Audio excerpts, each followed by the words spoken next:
سود کھانا بہت بڑا گناہ ہے، اتنا بڑا گناہ ہے، اتنا بڑا گناہ ہے کہ اپنی سگی ماں کے ساتھ 70 مرتبہ زنا کرنے سے بھی بڑا گناہ ہے سود کھانا، اتنا بڑا یہ گناہ ہے۔ اللہ تعالیٰ نے قرآن میں جن کاموں کو حرام کیا تو اس کی حرمت کی علت بھی بتا دی، وجہ بھی بتا دی کہ یہ تمہارے اوپر یہ چیز حرام ہے، اس کی وجہ یہ ہے۔ شراب کو حرام کیا تو اللہ تعالیٰ نے 7 علت اور وجہ بھی بتا دی، وجہ بتائی کہ اس میں اگرچہ نفع ہے، فائدہ ہے، لیکن وہ نفع اور فائدہ کم ہے، لیکن اس کی مضرت اور اس کا نقصان کئی گنا زیادہ ہے، لہٰذا شراب نہیں پینی، شراب تمہارے اوپر حرام ہے۔ زنا کو حرام قرار دیا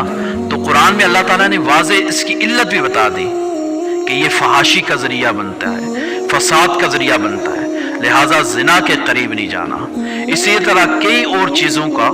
جس کو اللہ تعالیٰ نے حرام قرار دیا ہے اس کی وجہ علتیں بتائی،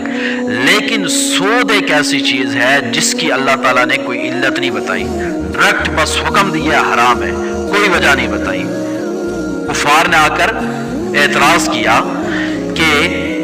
کاروبار تم لوگ کرتے ہو، ہم سود کا کاروبار کرتے ہیں، کاروبار سے جو نفع حاصل ہوتا ہے وہی سود سے بھی حاصل ہوتا ہے، جبکہ کاروبار حلال تم قرار دیتے ہو اور سود کو حرام قرار دیتے ہو، بھائی ان کے اندر کیا فرق ہے؟ تو اللہ تعالیٰ نے جواب دیا احل اللہ البیع وحرم الربا،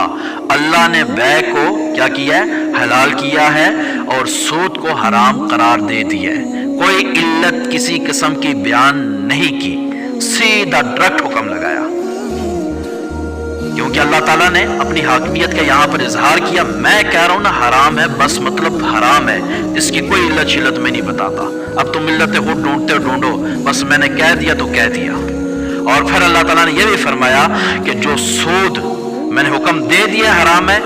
اب جو سود کا کام کرے گا، سود کا کاروبار کرے گا، وہ اللہ اور اس کے رسول کے ساتھ جنگ کرنے کے لیے تیار ہو جائے۔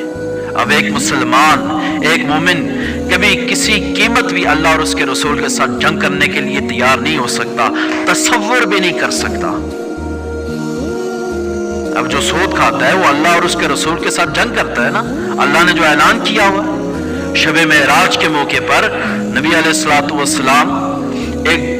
جہنم کی سیر کر رہے تھے، ایک جگہ گئے تو وہاں پر حضور صلی اللہ علیہ وسلم نے دیکھا کہ کچھ لوگ ہیں جن کے پیٹ بڑے بڑے کمروں کی مانند ہیں، اور نبی علیہ الصلوۃ والسلام باہر سے ان کے پیٹ کے اندر کا منظر صاف ستھرا دیکھ رہے تھے، ان کے پیٹ کے اندر بڑے بڑے سانپ ہیں، ان کو ڈس رہے ہیں، اور وہ لوگ چیخ رہے ہیں، پکار رہے ہیں، رو رہے ہیں، تڑپ رہے ہیں، لیکن ان کو بچانے والا کوئی نہیں ہے۔ حضور نے حضرت جبریل سے پوچھا اے جبریل یہ کون لوگ ہیں؟ تو حضرت جبریل نے فرمایا یا رسول اللہ یہ آپ کی امت وہ امتی ہیں جو سود کا کاروبار کرتے ہیں، جو سود کا لین دین کرتے ہیں، سود کھاتے پیتے ہیں، تو یہ ان کا انجام ہے، تو اتنی بڑی لعنت سے چھٹکارا حاصل کریں۔